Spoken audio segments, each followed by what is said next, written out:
N overview example. Real life ಸಿನಾರಿಯೋಗೆ ಹತ್ತಿರ ಇರೋವಂಥದ್ದು. ಇದು ನಿಮ್ಮ ಒಂದು ಪ್ರಶ್ನೆ ಮಾಡ್ತು ಅಂತ ಹೇಳಿದ್ರೆ ಇದರಲ್ಲಿ 90% ನಿಮ್ಮ ಸಿಲೆಬಸಲ್ಲಿದೆ, ಇನ್ನೊಂದು 10% ಇಲ್ಲ, 90% ಇದೆ.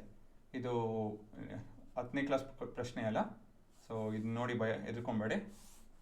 ಇಷ್ಟೊಂದು ಕಾಂಪ್ಲಿಕೇಟೆಡ್ ಬರಲ್ಲ, ಬಟ್ ಇದು ಆ್ಯಕ್ಚುಲಿ ಅಷ್ಟೊಂದೇನು ಕಾಂಪ್ಲಿಕೇಟೆಡ್ ಅಲ್ಲ. ಓಕೆ, ಈ ಪ್ರಶ್ನೆ ಏನಕ್ಕೆ ಏನು ಮಾಡ್ತಾ ಇದ್ದೀವಿ ಇಲ್ಲಿ ಅಂತ ಹೇಳಿ ಓದೋಕ್ಕಿಂತ ಮುಂಚೆ ಒಂದು ಸ್ವಲ್ಪ ಕಂಪನಿ ಬಗ್ಗೆ ಮಾತಾಡೋಣ.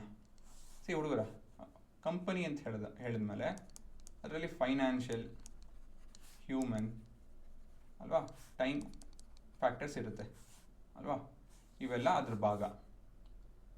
ಸೊ ಈ ಭಾಗ ಅಂತ ಹೇಳಿದ್ಮೇಲೆ ಇದ್ರ ಮೇಲೆ ಕನ್ಸ್ಟ್ರೈನು ಕೂಡ ಇರುತ್ತೆ. ಅಂತ ಹೇಳಿದ್ರೆ ಒಂದು ಕಂಪನಿ ಲಿಮಿಟೆಡ್ ದುಡ್ಡಿರುತ್ತೆ, ಲಿಮಿಟೆಡ್ ಜನ ಇರ್ತಾರೆ, ಲಿಮಿಟೆಡ್ ಟೈಮ್ ಇರುತ್ತೆ, ಸರಿನಾ? ಇಷ್ಟರಲ್ಲಿ ಅವರು ಪ್ರಾಫಿಟ್ ಮಾಡ್ಕೊಬೇಕು.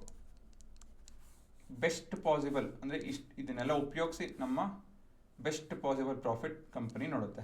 ಇಷ್ಟವರೆಗೂ ದುಡ್ಡು ಮಾಡಬಹುದು ಅಂತ ಹೇಳಿ. ಕಂಪನಿ ಅಂತಲ್ಲ, ಇದನ್ನು ನೀವು ಬೇಕಾದ್ರೆ ಗೌರ್ಮೆಂಟ್ ಅಂತ ನೋಡಿ, ಅದರಲ್ಲಿ ಪ್ರಾಫಿಟ್ ನೋಡಲ್ಲ, ಇದರಲ್ಲಿ ಬೆನಿಫಿಟ್ ನೋಡ್ತಾರೆ.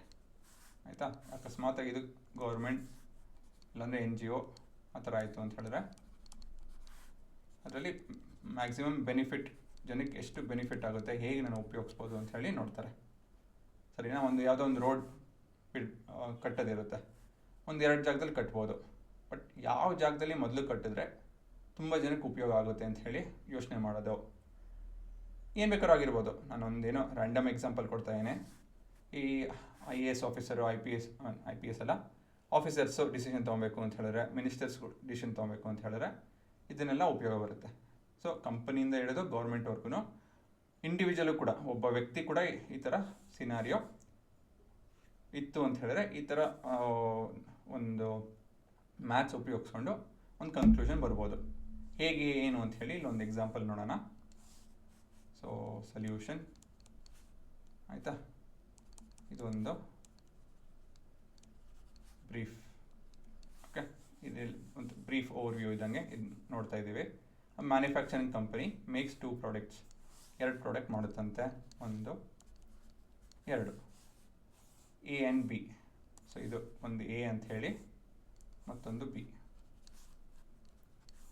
ಸರಿನಾ? Each piece of model A requires 9 labour hours of fabrication ಮಾಡಬೇಕು ಅಂತ ಹೇಳಿದ್ರೆ ಇದು 9 ಅವರ್ ತೊಗೊಳತ್ತಂತೆ. And 1 labour hours for finishing, ಮುಗಿಸೋದಕ್ಕೆ 1 ಅವರ್ ತೊಗೊಳ್ತಾರೆ, ಸರಿನಾ? ಫ್ಯಾಬ್ರಿಕೇಷನ್ ಅಂತ ಹೇಳಿ ಒಂಥರ ತಯಾರಿ ಮಾಡ್ದಂಗೆ ಯೋಚನೆ ಮಾಡ್ಬೋದು. ಫಿನಿಶ್ ಅಂತ ಹೇಳಿದ್ರೆ ಅದನ್ನು ಟಚಪ್ ಅದು ಇದು, ಡಿಸೈನು ಅದು ಇದು ಮಾಡೋದಂತ ಯೋಚನೆ ಮಾಡ್ಬೋದು. Each piece of model B ಸರಿ ರಿಕ್ವೈರ್ಸ್ 12 ಲೇಬರ್ ಅವರ್ಸ್. ಸೊ ಇದು ನಿಮ್ಮ 12 ಲೇಬರ್ ಅವರ್ಸು, ಮತ್ತು 3 labour hours of finishing. So ಇದು ನಿಮ್ಮ 3 ಲೇಬರ್ ಅವರ್ಸ್, ಕರೆಕ್ಟಾ? ಇದೊಂಥರ ಗಿವನ್, ಒಂಥರ ಅಲ್ಲ, ಇದು ಗಿವನ್ ಆ್ಯಕ್ಚುಲಿ. ಆಯಿತು. For fabricating and finishing the maximum labour hours available are 180 and 30 respectively. Fabricate ಮಾಡಬೇಕು ಅಂತ ಹೇಳಿದ್ರೆ, ಆಯಿತಾ, ಮ್ಯಾಕ್ಸಿಮಮ್ ಫ್ಯಾಬ್ರಿಕೇಟ್ ಅವರ್ಸ್ ಏನಕ್ಕೆ, ಏನಿದು 180 ಅವರ್ಸ್ ಅಂತ ಹೇಳಿದ್ರೆ ನಿಮ್ಮ ಕಂಪನಿ 180 ಅವರ್ ಕೆಲಸ ಮಾಡೋಷ್ಟು ಕೆಪಾಸಿಟಿ ಇರುತ್ತೆ ಅಂತ ಹೇಳಿ. ಅದರ್ಥ ಒಬ್ಬ ವ್ಯಕ್ತಿ 8 ಅವರು 7 ಅವರು ಕೆಲಸ ಮಾಡ್ತು ಅಂತ ಹೇಳಿದ್ರೆ, ಆಯಿತಾ, 10 ಅವರ್ ಅಂತ ಹೇಳಕ್ಕೆ ನಂಗೆ 10 ಅವರ್ ಈಸಿ ಆ್ಯಕ್ಚುಲಿ ಹೇಳೋದಕ್ಕೆ, ಬಟ್ 10 ಅವರ್ ಹೇಳೋದಕ್ಕೆ ಇಷ್ಟಪಡೋಲ್ಲ. ಅಷ್ಟೊಂದು ಕೆಲಸ ಮಾಡಿಕೊಡೋದು, ಅಟ್ಲೀಸ್ಟ್ ಡೇ ಟು ಡೇ ವರ್ಷ ಪೂರ್ತಿ ಅಷ್ಟು ಕೆಲಸ ಮಾಡಿಕೊಡೋದು ಯಾರೂ. ಸೊ ಒಂದು 8 ಅವರ್ ಇತ್ತು ಅಂತ ಹೇಳಿದ್ರೆ, ಆಯಿತಾ, 8 ಅವರ್ ದಿನಕ್ಕೆ ಕೆಲಸ ಮಾಡ್ತು ಅಂತ ಹೇಳಿದ್ರೆ ಆ್ಯಸ್ ಅ ಹೋಲ್ ಗುಂಪಾಗಿ 180 ಅವರ್ ಕೆಲಸ ಮಾಡ್ಬೋದು, ಸರಿನಾ? ಒಂದು ವಾರಕ್ಕಾಗಿರ್ಬೋದು, ಇದು ಮೆನ್ಷನ್ ಮಾಡಬೇಕಾಗಿತ್ತು, ಪರ್ ಅವರ್ ಇಲ್ಲಾಂದರೆ ಪರ್ ವೀಕ್ ಪರ್ ಡೇ ಅಂತೆಲ್ಲ ಹೇಳಿ ಅದು ಮೆನ್ಷನ್ ಮಾಡಿಲ್ಲ, ಬಟ್ ಇಲ್ಲಿ ಕೆಳಗಡೆ ಪರ್ ವೀಕ್ ಬಗ್ಗೆ ಮಾತಾಡ್ತಾ ಇದ್ದಾರೆ. ಸೊ ಇದು ಪರ್ ವೀಕ್ ಅಂತ ತಿಳ್ಕೊಬೋದು. ಒಂದು ವಾರದಲ್ಲಿ 180 ಅವರು ಕೆಲಸ ಮಾಡ್ಬೋದು ಅಂಥೇಳಿ ನಾವು ಯೋಚನೆ ಮಾಡ್ಬೋದು, ಸರಿನಾ? ಯಾರು ಫ್ಯಾಬ್ರಿಕೇಟಿಂಗು ಮುಂದಿಂದ ಹೇಳ್ತಾರೆ, ಮ್ಯಾಕ್ಸಿಮಮ್ ಫಿನಿಶಿಂಗ್ ಅವರ್ಸ್, ಫಿನಿಷ್ ಮಾಡೋದಕ್ಕೆ 30 ಅವರು ಕೆಪಾಸಿಟಿ ಇದೆಯಂತೆ. ಅಂದರೆ 30 ಅವರ್ ಕೆಲಸ ಮಾಡೋಷ್ಟು ಕೆಪಾಸಿಟಿ ಇವ್ರ ಹತ್ರ ಇದೆ. ಸರಿನಾ? Company makes a profit of ₹1000 on each piece of model A. Model A profit ಬಂದು ₹8,000. ಇದು ರುಪೀಸಲ್ಲಿದೆ, ಇದು ಅವರ್ಸಲ್ಲಿದೆ, ಅದು ಕೂಡ ಮೆನ್ಷನ್ ಮಾಡಬೇಕು. ₹8,000, ಇದು 12,000. ಸೊ ಈ ಥರ ನೋಡಿದಾಗ ನೀವು ಏನು ಅನಿಸುತ್ತೆ, ಯಾವುದು ಬೆಸ್ಟು ಮ್ಯಾನುಫ್ಯಾಕ್ಚರ್ ಮಾಡೋದು? ಬರೀ ಎನ, ಬರೀ ಬಿನ, ಇಲ್ಲಾಂದರೆ ಎರಡು ಕಾಂಬಿನೇಷನ್ ಅಲ್ಲ. ಕಾಂಬಿನೇಷನ್ ಆಯಿತು ಅಂತ ಹೇಳಿದ್ರೆ ಇದೆಷ್ಟು ಅದೆಷ್ಟು ಅಂತ ಯೋಚನೆ ಮಾಡ್ಬೇಕು ನಾವು. ಇಲ್ಲಿ ಪ್ರಶ್ನೆ ನೋಡಿ, ಇಲ್ಲಿ how many pieces of a model A and how many pieces of model B should be manufactured per week. ಒಂದು ವಾರದಲ್ಲಿ ಎಷ್ಟು ತಯಾರಿ ಮಾಡಬೇಕು to realise the maximum profit. ಸರಿನಾ? ಸೊ ಇದು ನಿಮ್ಮ ಪ್ರಶ್ನೆ. ಸ್ವಲ್ಪ ಇದನ್ನು ಕ್ಲೀನ್ ಅರೇಂಜ್ ಮಾಡೋಣ. ಈ ಥರ ಗಜಬಿಜಿ ಯಾವತ್ತೂ ಬರೋಕ್ಕೆ ಹೋಗಬೇಡಿ. ಅಟ್ಲೀಸ್ಟ್ ಒಂದು ಲೈನ್ ಬಿಡಬೇಕು. ಸೊ ಇದು ನಿಮ್ಮ ಗಿವನ್. ಹೇಗೆ ಇವಾಗ ಏನು ಕಂಡುಹಿಡಬೇಕು? ಹೌ ಮೆನಿ ಪೀಸಸ್, ಆಯಿತಾ? ಅದ್ರ ಬಗ್ಗೆ ಮಾತಾಡ್ಬೇಕು ನಾವು. ಸೊ ಅದನ್ನು ಮಾತಾಡೋದಕ್ಕೆ ಮೊದಲನೇದಾಗಿ let the number of pieces of product A be X and product B Y. ಸರಿನಾ? ಸೊ ಇದು ವಾರದಲ್ಲಿ X ತಯಾರಿ ಮಾಡ್ತಾರೆ, ಇದು Y ತಯಾರಿ ಮಾಡ್ತಾರೆ. ಆಯಿತಾ? ಸೊ ಇವಾಗ 9 ಅವರ್ ತೊಗೊತಾರೆ ಎಕ್ಸ್ ತಯಾರಿ ಮಾಡೋದಕ್ಕೆ, 12 ಅವರ್ ವೈ ತಯಾರಿ ಮಾಡೋದಕ್ಕೆ. ಬಟ್ ಫ್ಯಾಬ್ರಿಕೇಷನ್ ಮ್ಯಾಕ್ಸಿಮಮ್ ಅವರ್ಸು 180 ಅಂತ ಹೇಳಿದ್ರೆ ನಾನು ಎಕ್ಸ್ ಇಂಟು 9 ಆರ್ 9x, ಅದು ಆ್ಯಕ್ಚುಲಿ ವಾಸಿ 9x ಪ್ಲಸ್ ಇದೆಷ್ಟಿದು 12y ಅನ್ಕೊತೀನಿ, ಈಸ್ ಈಕ್ವಲ್ ಟು ಫ್ಯಾಬ್ರಿಕೇಷನ್ ಅಲ್ವಾ? ಇದು ಫ್ಯಾಬ್ರಿಕೇಷನಲ್ಲಿ 180 ಅವರ್ ನಮ್ಮ ಟೈಮ್ ಸ್ಪೆಂಡ್ ಮಾಡ್ಬೋದು. So this is about fabrication. Next finish. ಸರಿನಾ? ಫಿನಿಶ್ ಮಾಡೋದಕ್ಕೆ ಎಷ್ಟು hour? 1x plus 2y is equal to 30 hours ಅಂತೆ ಅಲ್ವಾ? ಇದು ನಿಮ್ಮ ಎರಡು ಇಕ್ವೇಷನು. ಸರಿನಾ?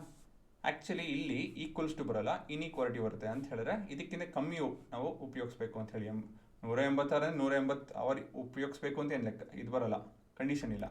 ಅದಕ್ಕಿಂತ ಕಮ್ಮಿ ಉಪಯೋಗಿಸ್ಬೋದು. ಬಟ್ ನಾನು ಇಲ್ಲಿ ಕನ್ಫ್ಯೂಸ್ ಮಾಡೋದಕ್ಕೆ ಹೋಗಲ್ಲ, ಈಕ್ವಲ್ಸ್ ಟು ಬರಿತೀನಿ. ಅದು ಬಿಟ್ಟರೆ ಅವರು ಪ್ರಾಫಿಟ್ ಕೂಡ ಮಾಡ್ಬೇಕು ತಾನೆ. ಪ್ರಾಫಿಟ್ ಈಕ್ವೇಷನ್ ಏನು ಬರುತ್ತೆ? ಒಂದು ಎಕ್ಸ್ ಪ್ರಾಡಕ್ಟ್ ಮೇಲೆ ₹8,000 ದುಡಿತಾರೆ, ಒಂದು ವೈ ಪ್ರಾಡಕ್ಟ್ ಮೇಲೆ ₹12,000 ದುಡಿತಾರೆ. ಸರಿನಾ? ಇದು ನಿಮ್ಮ ಪ್ರಾಫಿಟ್. ಇವಾಗ ಈಕ್ವೇಷನ್ ನಾವು ಒಂದು ಸಿನಾರಿಯೋನ ಈಕ್ವೇಷನ್ ಕನ್ವರ್ಟ್ ಮಾಡಿದ್ರಿ. ನಾವೇನೇ ಮಾಡಿದ್ರು ಮ್ಯಾಥ್ಸಲ್ಲಿ ಒಂದು ಸಿನಾರಿಯೋ ಬರ್ಕೊಂಡು ಅದನ್ನು ಈಕ್ವೇಷನ್ ಕನ್ವರ್ಟ್ ಮಾಡೋ ಸ್ಥಿತಿಯಲ್ಲಿ ಇರಬೇಕು ಅಲ್ವಾ? ಸೊ ಅದನ್ನು ಮಾಡಿದ್ದೀವಿ. ಮುಂದಿಂದೇನೋ? ಮುಂದಿಂದು finding the best possible outcome. Finding best possible outcome. ಆಯಿತಾ? ಇದನ್ನು ಮಾಡೋದಕ್ಕೆ ಒಂದು ಸಾಲ್ವ್ ಮಾಡಬೇಕು. ಇದನ್ನು ಹೇಗೆ ಸಾಲ್ವ್ ಮಾಡ್ಬೋದು? ಇದನ್ನು ಬೆಸ್ಟ್ ವೇ ಟು ಸಾಲ್ವ್ ಅಂತ ಹೇಳಿದ್ರೆ ಗ್ರಾಫಿಕಲ್ ಮೆಥಡ್. ಸೊ ಅದನ್ನು ಇವಾಗ ನಾವು ಗ್ರಾಫ್ನ ಪ್ಲಾಟ್ ಮಾಡೋಕ್ಕೆ ಹೋಗಲ್ಲ, ಕೋಡ್ ಉಪಯೋಗಿಸ್ಕೊಂಡು ನಾವು ಗ್ರಾಫ್ ಪ್ಲಾಟ್ ಮಾಡಿ ಅದರಲ್ಲಿ ಉತ್ತರ ಹುಡ್ಕೋಣ. ಒಂದೇ ಒಂದು ಸೆಕೆಂಡು. ಸೊ ಇಲ್ಲಿ ನಮ್ಮ ಕೋಡ್ ಇದೆ, ನಮ್ಮ ಗ್ರಾಫ್ ಜನ್ರೇಟ್ ಮಾಡುತ್ತೆ. ಮೊದಲನೇದಾಗಿ A1 ಈಕ್ವೇಷನ್ 1 ಯಾವುದಿದೆ? ಈಕ್ವೇಷನ್ 1 ಇಲ್ಲಿದೆ. ಸೊ 9, 12 ಮತ್ತು 180. ಒಂದೇ ನಿಮಿಷ, ನನಗೆ ಇದು ಸ್ವಲ್ಪ ಏನೋ ತಪ್ಪು ಮಾಡಿದ್ದೀನಿ ಇಲ್ಲಿ. ಅಲ್ಲ ಸೊ ಇನ್ನೊಂದು ಸತಿ ಮಾಡೋಣ ಇದನ್ನು. ಕೆಲಸ ಕ್ಲೀನಾಗಿರ್ಬೇಕಲ್ವಾ? ಇವಾಗ ಸರಿ. ಸೊ 9, 12, 180 ಸ್ಟ್ಯಾಂಡರ್ಡ್ ಫಾರ್ಮಲ್ಲಿ ಬರೆದ್ರೆ 9, 12 -180. ನಾನು ಆ ಥರ ಪ್ರೋಗ್ರಾಮ್ ಮಾಡಿದ್ದೀನಿ ಅನ್ಕೊತೀನಿ. ಸೊ ಸ್ಟ್ಯಾಂಡರ್ಡ್ ಫಾರ್ಮಲ್ಲಿ ಬರೆಯೋಣ. ಈಕ್ವೇಷನ್ 2 ಬಂದು 1 2 30, 1 2 -30. ಸರಿನಾ? ಎರಡು ಈಕ್ವೇಷನ್ ಪ್ಲಾಟ್ ಮಾಡೋದಕ್ಕೆ ತಯಾರಿ ಮಾಡಿದ್ದೀನಿ. ತಪ್ಪು ಹೊಡೆದು ನಾನು 1 2 ಅಲ್ವಾ, 2 ಬದಲ 2 ಅಲ್ಲ, ಇದು 3. ತಪ್ಪಾಯ್ತು. ಇದು ಉಪಯೋಗ ಬರಲ್ಲ. ತಿರ್ಗಾ ಇನ್ನೊಂದ್ಸತಿ ಮಾಡೋಣ. ಈಕ್ವೇಷನ್ ಸರಿ ಇದೆಯಾ ನೋಡಿ. 9 12 ಫ್ಯಾಬ್ರಿಕೇಷನು 180 ಸರಿ. 1 3 1 3 ಸರಿ ಇದೆ. 1 3 30. ಹಾಂ, 9 12 100 9 12 -180. ಆಮೇಲೆ 1 3 -30. ಇದು ಸರಿ ಬಂತು. ಸೊ ಇವಾಗ ಏನು ನೋಡ್ತಾ ಇದ್ದೀವಿ ಇಲ್ಲಿ? ನಮ್ಮ ಎರಡು ಗ್ರಾಫದು, ನಮ್ಮ ಎರಡು ಈಕ್ವೇಷನ್ ಗ್ರಾಫ್ ನೋಡ್ತಾ ಇದ್ದೀವಿ. ಇದು ನಮ್ಮ ಹಸಿರು ನಮ್ಮ ಈಕ್ವೇಷನ್ 1, ಕೆಂಪು ಈಕ್ವೇಷನ್ 2. ಸರಿನಾ? ಸೊ ಇದರಲ್ಲಿ ನಾವು ಏನು ಮಾಡಬೇಕು, ಏನಕ್ಕೆ ಮಾಡಬೇಕು ಅಂತ ಹೇಳಿ ಇವಾಗ ತಕ್ಷಣಕ್ಕೆ ಅರ್ಥ ಮಾಡ್ಸೋಕೆ ಹೋಗಲ್ಲ. ಏನು ಮಾಡಬೇಕು ಅಂತ ಹೇಳಿ ಮಾತ್ರ ಅರ್ಥ ಮಾಡಿಸ್ತೀನಿ.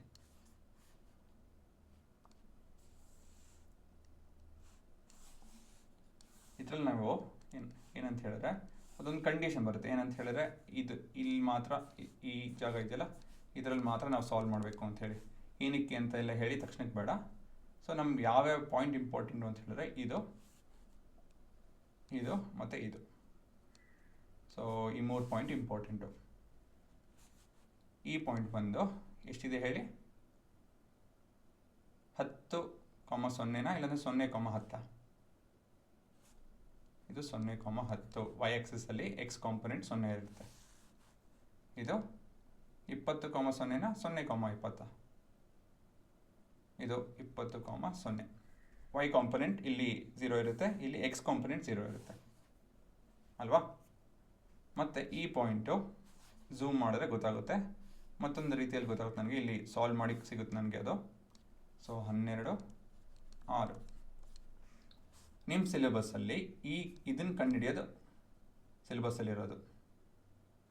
ಈ ವ್ಯಾಲ್ಯೂ ಇದೆಯಲ್ಲ ಇದನ್ನು ಕಂಡುಹಿಡ್ತೀವಿ ಅಂತ ಹೇಳಿದ್ರೆ 2 ಲೈನ್ ಎಲ್ಲಿ ಮೀಟ್ ಆಗುತ್ತೆ ಅದನ್ನು ಕಂಡುಹಿಡ್ತೀವಿ. ಸೊ ಸೊಲ್ಯೂಷನ್ ಅಂತ ಹೇಳಿ ಕಲ್ತ್ರಿ ತಾನೆ, ಇದನ್ನು ಸೊಲ್ಯೂಷನ್ ಅಂತ ಹೇಳ್ತೀವಿ. ಸೊ ಈ 3 ಪಾಯಿಂಟ್ ನಮ್ಗೆ ಇಂಪಾರ್ಟೆಂಟು. ಏನೇನೋ, ಸೊ ವಿ ಹ್ಯಾವ್ 3 ಆಪ್ಷನ್ ಇದೆ ನಮ್ಮ ಹತ್ರ. ಸೊ ಎಕ್ಸ್, ವೈ ಮತ್ತು ಅದ್ರ ಪ್ರಾಫಿಟ್ ನೋಡಬೇಕಾಗುತ್ತೆ ನಾವು. ಸೊ 0, 10, 12, 6, 20, 0. ಈ 3 ಪಾಯಿಂಟದು ಪ್ರಾಫಿಟ್ ನೋಡಿ. ಇದರಲ್ಲಿ ಯಾವುದು ಬೆಸ್ಟ್ ಇದೆಯೋ ಅದು ನಮ್ಮ ಉತ್ತರ. ಸೊ ಪ್ರಾಫಿಟ್ ಈಕ್ವೇಷನ್ ಏನು? ಓಕೆ, ಮೊದಲನೇದಾಗಿ for x is equal to 0, y is equal to 10. Profit ಬಂದಿಲ್ಲಿ 0 × 8000 ಪ್ಲಸ್ 10 × 12,000 ಅಲ್ವಾ? 1,20,000. ಸೊ ಇದು ಪ್ರಾಫಿಟ್, ನಮ್ಮದು ಪ್ರಾಫಿಟ್ ಇನ್ ರುಪೀಸ್ ಅಲ್ವಾ? ಇದು ನಮ್ಮ ಪ್ರಾಫಿಟ್ಟು, ಕಂಪನಿ ಪ್ರಾಫಿಟ್ಟು ಇಷ್ಟಾಗುತ್ತೆ. Next, for x is equal to 12 and y is equal to 6. ಇಲ್ಲಿನ ಪ್ರಾಫಿಟ್ಟು 12 × 8,000 ಪ್ಲಸ್ 6 × 12,000. ಸರಿನಾ? ಇದರಲ್ಲಿ 12,000 ಈಕ್ವಲ್ ಆಗಿದೆ. ಆಮೇಲೆ 14 × 12 14, 12, 1,68,000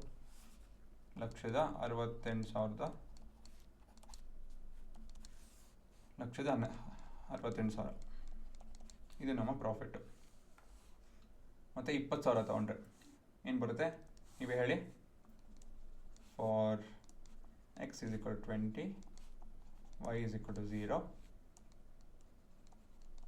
profit is equal to 20 × 8,000 plus 0 × 12,000 ಅಲ್ವಾ? ಸೊ ಇದು 1,10,000 60,000 ಅಲ್ಲಲ್ಲ, ಹಾಂ, 1,60,000. ಸೊ ಯಾವುದು ಬೆಸ್ಟು, ಏನು ತಯಾರಿ ಮಾಡೋದು ಬೆಸ್ಟು, ಎಷ್ಟು ತಯಾರಿ ಮಾಡಬೇಕು? ಸಿಂಪಲ್ ಉತ್ತರ ಇದು, ಕ್ಲಿಯರ್ ಕಟ್ ವಿನ್ನರ್. 1,68,000 ರೂಪಾಯಿ ವಾರಕ್ಕೆ ಇಷ್ಟು ಪ್ರಾಫಿಟ್ ಮಾಡೋದು ಕಂಪನಿ ನಾವು 12A ಮತ್ತು 6B ಪ್ರೊಡ್ಯೂಸ್ ಮಾಡಿದ್ರೆ. ಅರ್ಥ ಆಯ್ತಾ ಹೇಗೆ ಅಂಥೇಳಿ? ಒಂದು ಆ್ಯಕ್ಚುಯಲ್ ಸಿನಾರಿಯೋ. ಇದನ್ನು ನೀವು ಏನು ಬೇಕಾದ್ರೂ ಉಪಯೋಗಿಸ್ಬೋದು. ಈ ಮ್ಯಾನುಫ್ಯಾಕ್ಚರಿಂಗ್ A ಆ್ಯಂಡ್ B ಬದಲಾಗಿ ಬೇರೆ ಏನು ಬೇಕಾದ್ರೂ ಉಪಯೋಗಿಸ್ಬೋದು. ಸೊ ಒಂದು ಸಿನಾರಿಯೋ ನೋಡಿದ್ರೆ, ಒಂದು ಕಂಪನಿ 2 ಪ್ರಾಡಕ್ಟ್ ತಯಾರಿ ಮಾಡ್ತಾ ಇದೆ, ಅದರದ್ದು ಕನ್ಸ್ಟ್ರೈನ್ ಇರುತ್ತೆ. ಏನಕ್ಕೆ ಅಂತ ಹೇಳಿದ್ರೆ, ಒಂದು ಕಂಪನಿ ಸುಮ್ಮನೆ ಎಷ್ಟೆಷ್ಟು ದುಡ್ಡು ಖರ್ಚು ಮಾಡೋದಕ್ಕಾಗಲ್ಲ, ಸುಮ್ಮನೆ ಎಷ್ಟೆಷ್ಟೋ ಜನ ಹೈಯರ್ ಮಾಡೋದಕ್ಕಾಗಲ್ಲ ಅಲ್ವಾ, ಕೆಲಸಕ್ಕೆ ಹಾಕೋಕ್ಕಾಗಲ್ಲ. ಮತ್ತು ಒಂದಿಷ್ಟು ದಿನದಲ್ಲಿ ಇಷ್ಟು ಪ್ರಾಡಕ್ಟು ಮ್ಯಾನುಫ್ಯಾಕ್ಚರ್ ಮಾಡಬೇಕು ಅಂತ ಹೇಳಿ ಕಂಡೀಷನ್ ಇರುತ್ತೆ ಅಲ್ವಾ. ಯಾಕಂದರೆ ಅಂಗಡಿಯವ್ರು ಕೇಳ್ತಾ ಇರ್ತಾರೆ, ಕಳಿಸಿ ಸರ್ ಕೇಳ್ತಾರೆ ಜನ ಅಂಥೇಳಿ. ನಾವು ನಿಲ್ಲಿಸ್ತು ಅಂತ ಹೇಳಿದ್ರೆ ಮತ್ತೊಬ್ಬ ಕಂಪನಿ ಅವರು ತಯಾರಿ ಮಾಡೋಕ್ಕೆ ಶುರು ಮಾಡ್ತಾರೆ, ನಿಮ್ಮ ಕಂಪನಿ ಮಾರ್ಕೆಟಲ್ಲಿ ಇರಲ್ಲ. ಆಮೇಲೆ ಗೌರ್ಮೆಂಟು ಒಂದು ರಿಸೋರ್ಸ್ನ ಹೇಗೆ, ಅವರು ಆ್ಯಕ್ಚುಲಿ ಗೌರ್ಮೆಂಟ್ ಲಾಸ್ ಆದರೂ ತೊಂದರೆ ಇಲ್ಲ, ಬಟ್ ಬೆಸ್ಟ್ ಪಾಸಿಬಲ್ ರಿಸೋರ್ಸ್ನ ಹೇಗೆ ಉಪಯೋಗಿಸ್ಬೇಕು ಅಂತ ಹೇಳಿ ಯೋಚನೆ ಮಾಡಬೇಕು. ಗೌರ್ಮೆಂಟ್ ಪ್ರಾಫಿಟ್ ಬಗ್ಗೆ ಯೋಚನೆ ಮಾಡೋಕ್ಕಲ್ಲ ವೆನ್ ಸ್ಪೆಂಡಿಂಗ್ ನ್ಯಾಚುರಲ್ ರಿಸೋರ್ಸಸ್. ಅಲ್ಲ, ಪ್ರಾಫಿಟ್ ಬಗ್ಗೆ ಯೋಚನೆ ಮಾಡ್ಬೋದು, ಬಟ್ ಅದರ ಬಗ್ಗೆನೇ ಯೋಚನೆ ಮಾಡೋದಕ್ಕಲ್ಲ. ಸೊ ಇವೆಲ್ಲ ನಿಮ್ಗೆ ಗೊತ್ತಿರಬೇಕು. ಒಂದಷ್ಟು ಜನ IAS IPS KS ಅಲ್ವಾ, ಎಲ್ಲ ಎಕ್ಸಾಮ್ ಬರೀತೀರಾ, ಬಟ್ ಬುದ್ಧಿ ಇರಬೇಕು. ಯಾವಾಗಲೂ ಪ್ರಾಫಿಟ್ ಬಗ್ಗೆ ಆಗಿರಲಿ, ಏನೋ ಮತ್ತೊಂದು ಬಗ್ಗೆ ಆಗಲಿ ಅದನ್ನೇ ಯೋಚನೆ ಮಾಡ್ಕೊಂಡು ಕೂತ್ಕೊಂಡ್ರೆ ಆಗದಿರೋ ಕೆಲಸ. ಸೊ ಅದೊಂದು ಇವೆಲ್ಲ ಸರಿನೇ, ಬಟ್ ಒಂದು ಒಳ್ಳೆ ಬುದ್ಧಿ ಇಲ್ಲ ಅಂತ ಹೇಳಿದ್ರೆ ಇವೆಲ್ಲ ವೇಸ್ಟು ಅಲ್ವಾ. ಸೊ ಒಂದು ಸಿನಾರಿಯೋನ ಒಂದು ಓವರಾಲ್ ಪಿಕ್ಚರ್ ಬರ್ಕೊಳ್ಳಿ, ಕಂಡೀಷನ್ನು ಅದು ಇದು ಅಂತೆಲ್ಲ ಹೇಳಿ, ಅದನ್ನು ಈಕ್ವೇಷನ್ ಕನ್ವರ್ಟ್ ಮಾಡಿ. So this is suppose to be equation form ಅಲ್ವಾ. ಅದಾದಮೇಲೆ ಬೆಸ್ಟ್ ಪಾಸಿಬಲ್ ಔಟ್ಕಮ್ ಹೇಗೆ ಕಂಡುಹಿಡಿತೀರಾ ಅಂತ ಹೇಳಿದ್ರೆ, ಗ್ರಾಫ್ ಪ್ಲಾಟ್ ಮಾಡಿ ಈ ಥರ ಔಟ್ಕಮ್ ಬರುತ್ತೆ. ಈ ವ್ಯಾಲ್ಯೂ ಇದೆಯಲ್ಲ, ಇದು ನಿಮ್ಮ ಸೊಲ್ಯೂಷನ್. ಈ ಪೂರ ಚಾಪ್ಟರ್ ಇದ್ರ ಬಗ್ಗೆ ಮಾತಾಡೋದು. ಅರ್ಥ ಆಯ್ತಾ? ನಿಮ್ಗೆ ಏನು ಓದ್ತಿದ್ದೀರಾ, ಏನಕ್ಕೆ ಓದ್ತಾ ಇದ್ದೀರಾ ಅಂತ ಹೇಳಿ ಓವರ್ವ್ಯೂ ಎಕ್ಸಾಂಪಲ್ ಅದರದ್ದೇ. ಆಮೇಲೆ ರೀಸನ್ ಏನಕ್ಕೆ ಮಾಡಿರೋದು ಇದು ಅಂತ ಹೇಳಿದ್ರೆ, ಈ ಸೊಲ್ಯೂಷನ್ ಅಂತ ಹೇಳೋದು ಎಷ್ಟು ಇಂಪಾರ್ಟೆಂಟ್ ಅಂತ ಹೇಳಿ ಅರ್ಥ ಮಾಡಿಸೋದಕ್ಕೋಸ್ಕರ. ಸರಿನಾ?